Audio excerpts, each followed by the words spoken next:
Normally आमतौर से बब्बर शेर अकेला दिखता है, टाइगर अकेला दिखता है। यहां पे मतलब हजारों टाइगर एक साथ बैठे हुए हैं। कांग्रेस पार्टी के कार्यकर्ता, मोदी जी का आपने चेहरा देखा आजकल? देखा है? पहले 56 इंच की छाती हुआ करती थी,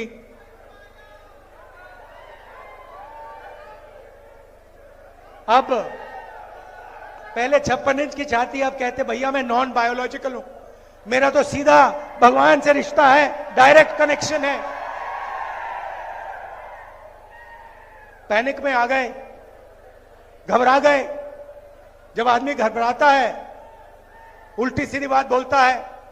हिंदुस्तान के प्रधानमंत्री सबको कह रहे हैं कि भैया आप लोग बायोलॉजिकल, पूरा Hindustan biological, Narendra Modi non biological. आप लोग एक दूसरे से बात करो, नरेंद्र मोदी सीधे भगवान से बात करेंगे।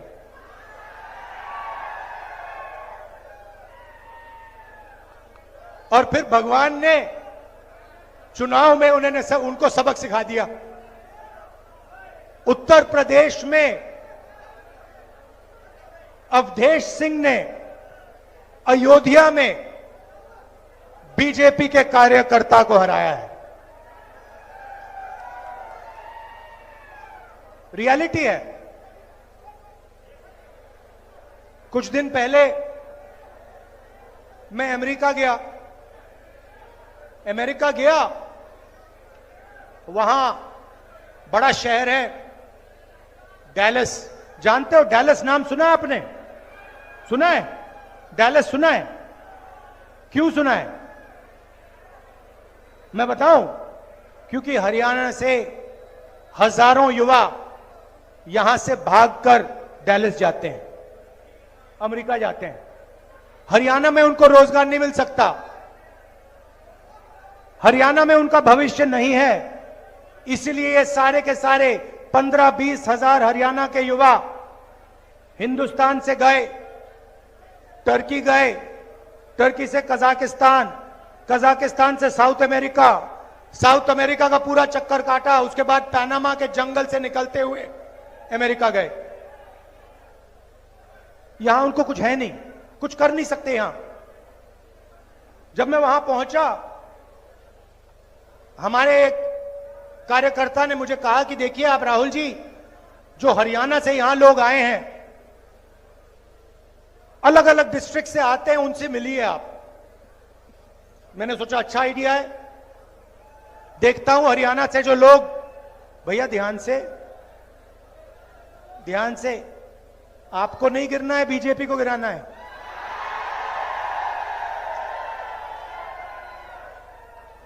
जोश बहुत है अंदर, आज फुल है, इंजन पूरा स्टार्ट है।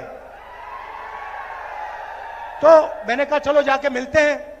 गया, 15-20 लोग छोटे से घर में रहते हैं, एक कमरे में एक साथ खाना पकाते हैं, एक साथ सोते, कोई जगह नहीं। यहां से दौड़कर गए, भाग कर गए। उन्होंने मुझे बताया कि राहुल जी, समुद्र में हम गए छोटी सी बोट में, पता नहीं था क्या होगा, डूब जाएंगे, मर जाएंगे। हमारे मित्र मरे। बोट के बाद हम साउथ अमेरिका पहुंचे। साउथ अमेरिका के बाद माफियाज ने हमें पकड़ना शुरू किया। रोड पे रोकते थे, पिस्तौल निकालते थे, कहते थे पैसा दो। हमारा सारा पैसा लूट लिया। जंगल से हम निकले, पैनामा के जंगल से हम निकले। हमने अपने दोस्तों को मरते हुए देखा अपनी आंखों से, उनकी लाशें देखी हैं। उन्होंने वीडियो भी दिखाई मुझे कि ये देखिए, हम नाव से ऐसे गए, हम जंगलों में ऐसे गए। मैंने उनसे पूछा भाई एक बात बताओ, यहां से आप अमेरिका गए, कितने पैसे लगे? कहते हैं 35 और 50 लाख के बीच में लगते हैं। मैंने उनसे पूछा भैया आप जा रहे हो, अगर आपके पास 35 लाख रुपया है तो आपने हरियाणा में बिजनेस क्यों नहीं खोला? छोटी सी दुकान क्यों नहीं चलाई? कहते राहुल जी हरियाणा में आज 35 लाख 50 लाख के साथ भी बिजनेस नहीं खोला जा सकता है। हरियाणा में सिर्फ बेरोजगारी है और महंगाई है। यहां पे अगर कोई युवा सपना देखना चाहता है तो सिर्फ अमेरिका का सपना देख सकता है और कोई सपना बचा ही नहीं।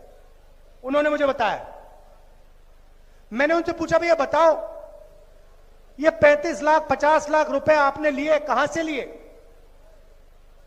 आधों ने कहा राहुल जी हमने अपनी जमीन बेची। दूसरों ने कहा हमने कर्जा लिया। किस रेट पे कर्जा लिया?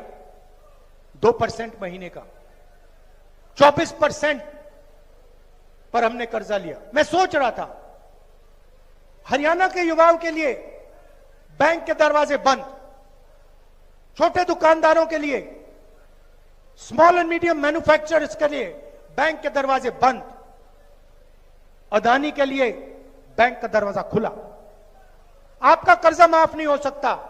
वो जो अमेरिका गए हैं उनका कर्जा माफ कभी नहीं होगा, मगर अदानी जैसे लोगों का 16 लाख करोड़ रुपए कर्जा माफ हो सकता है। किसानों का नहीं होगा, मजदूरों का नहीं होगा, अरबपतियों का होगा। कैसा हिंदुस्तान है? जिनको जरूरत है उनको नहीं मिलता है। जिनके पास पैसे की कोई कमी नहीं है, अगर उन्हें 1 लाख करोड़ रुपए चाहिए 1 लाख दे देते हैं। 2 लाख करोड़ रुपए चाहिए 2 लाख करोड़ रुपए लो। फिर उन्होंने मुझे कहा अमेरिका में कि राहुल जी एक काम कीजिए, आप हमसे तो मिल लिए मगर हमारे बच्चे जो हैं, हमारे परिवार हैं, वो हिंदुस्तान में है। हम अब अमेरिका आ गए हैं, हम वापस नहीं जा सकते। अगर हम यहां से निकल गए हमें वापस नहीं आने देंगे। ग्रीन कार्ड नहीं है, 10 साल लगेंगे ग्रीन कार्ड के लिए। राहुल जी एक काम कीजिए, आप हमारे बच्चों के पास जाइए, परिवार के पास जाइए और उनसे कहिए कि उनको डरने की कोई जरूरत नहीं है, उन्हें रोने की कोई जरूरत नहीं है। हम अमेरिका में हैं, हम काम कर रहे हैं, उनको घबराने की जरूरत नहीं है। तो मैंने सोचा बिल्कुल सही बात है। और जैसे ही मैं अमेरिका से वापस आया, मैं करनाल गया। वहां पे उन्हीं परिवारों के बच्चों, माताओं से, फैमिली से मैं मिला। तो आप सोचिए, एक तरफ अमेरिका में 10-15 लोग युवा, हरियाणा के युवा बैठे, कंप्यूटर में उनका चेहरा। दूसरी तरफ हम करनाल में, हमारे साथ उन युवाओं के परिवार, छोटे छोटे बच्चे, माताएं, भाई बहन, सब एक साथ। और फिर मैंने इनसे बात शुरू की। बातचीत चल रही थी। एक मां ने मुझे कहा राहुल जी मेरे बेटे का एक्सीडेंट हो गया, मुझे नहीं मालूम कि मैं उसे अब कभी देखूंगी। बच्चे से मैं मिला था, एक्सीडेंट हुआ, किसी ने गाड़ी मार दी, पूरी पेट की सर्जरी हुई, चल नहीं पाता है, अकेला ट्रेलर में सोता है।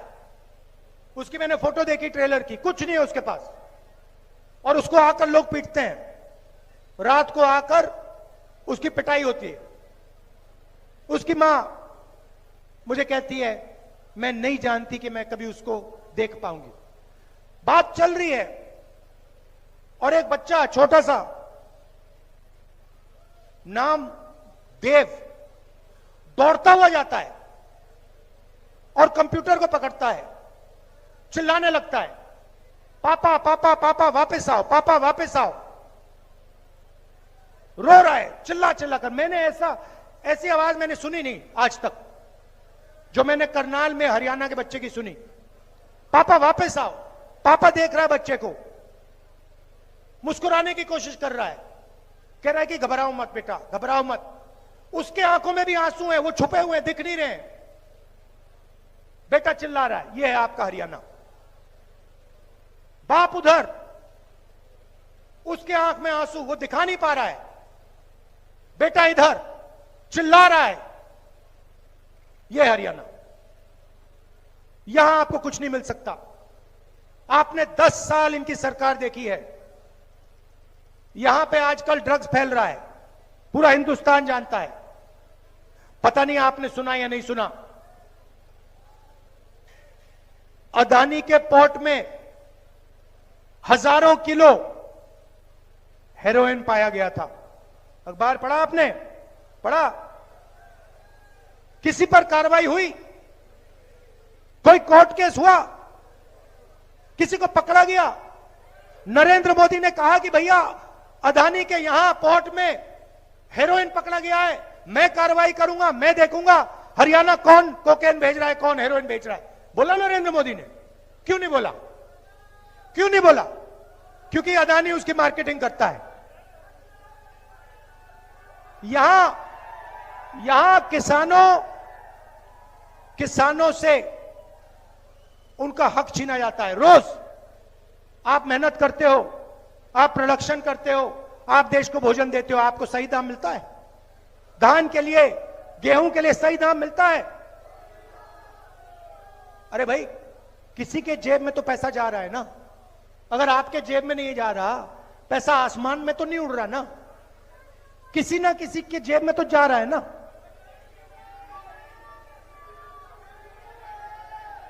स्टोरेज टर्मिनल उसके, कोल्ड चेन उसकी, अंबानी के डिपार्टमेंट स्टोर, या भैया आपके जेब में पैसा आएगा या फिर अदानी अंबानी के जेब में पैसा जाएगा। सीधी सी बात है।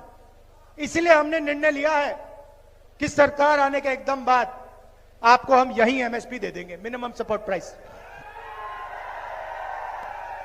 मैं ये क्यों बोल रहा हूं? वो जो बच्चा है ना देव, मैं उसके आंसू हमेशा के लिए हटाना चाहता हूं। मैं नहीं चाहता हूं कि देव जैसे लाखों बच्चे हरियाणा में हर सुबह उठें, पापा की याद करें और रोएं। मैं ऐसा हरियाणा नहीं चाहता हूं। हम ये नहीं चलने देंगे, ये नहीं होने देंगे। और ये सिर्फ मैं एक बच्चे की बात नहीं कर रहा हूं। जब किसान से उसका धन छीना जाता है, उसके आंसू नहीं दिखते, क्योंकि खुल को रो नहीं सकता, मर जाएगा, इंसेक्टिसाइड पी जाएगा हिंदुस्तान का किसान, मगर आंसू नहीं निकलेंगे। यह सच्चाई है।